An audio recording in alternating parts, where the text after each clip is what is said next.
જામનગર શહેરમાં મહારાણા પ્રતાપની જન્મજયંતિની ઉજવણી કરવામાં આવી। મહારાણા પ્રતાપની પ્રતિમાને પુષ્પાંજલિ અર્પણ કરવામાં આવી। ધારાસભ્ય રીવાબા રવિન્દ્રસિંહ જાડેજા અને દિવ્યેશ અકબરીએ મહારાણા પ્રતાપની પ્રતિમાને પુષ્પાંજલિ અર્પણ કરી શુભેચ્છા પાઠવી। શહેર ભાજપ પ્રમુખ બીનાબેન કોઠારી, મેયર વિનોદભાઈ ખીમસુરિયા સહિતના લોકો ઉપસ્થિત રહ્યા હતા।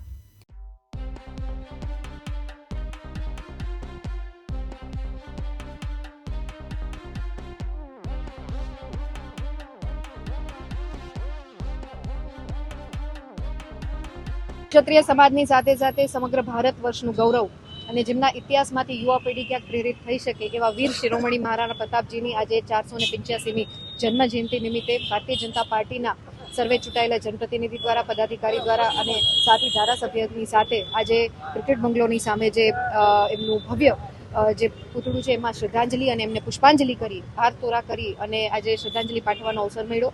આ દિવસ જે છે એ એમની જન્મજયંતિ તિથિ પ્રમાણેની આજે જ્યારે જન્મજયંતિ હોય ત્યારે હું મારા માધ્યમથી સમગ્ર ચૂંટાયેલા જનપ્રતિનિધિના માધ્યમથી નગરજનોને તેમજ ભારત વર્ષની દરેક જનતાને ખૂબ હૃદયપૂર્વકની શુભકામનાઓ આપું છું। આ વ્યક્તિ આ જે એક મહાન વ્યક્તિત્વ છે એમના જીવનમાંથી સૌ યુવા પેઢીએ આપણે પ્રેરિત થઈ અને આવનારા સમયમાં શૂરવીરતા, શૌર્ય, પરાક્રમી અને ન્યાય માટે થઈ અને પોતાના સમાજ માટે, દેશ માટે થઈ અને કેવું મક્કમતાથી ઊભું રહી શકાય એમનું જીવન ચરિત્ર આખું દર્શાવે છે। તેમાંથી પ્રેરિત થઈ અને આવનારા સમયમાં આપણે એમના સદગુણોનો ક્યાંક જીવનમાં ચરિતાર્થ કરીએ, એમને ઉતારવાનો પ્રયત્ન કરીએ, તે જ અભ્યર્થના છે। પુનઃ આપ સૌ નગરજનોને મારા માધ્યમથી આજના દિવસની એટલે કે મહારાણા પ્રતાપજીની જન્મજયંતિ નિમિત્તે ખૂબ ખૂબ હૃદયપૂર્વકની શુભકામનાઓ પાઠવું। અનિલ ગોયલ, દિવ્યાંગ ન્યૂઝ, જામનગર।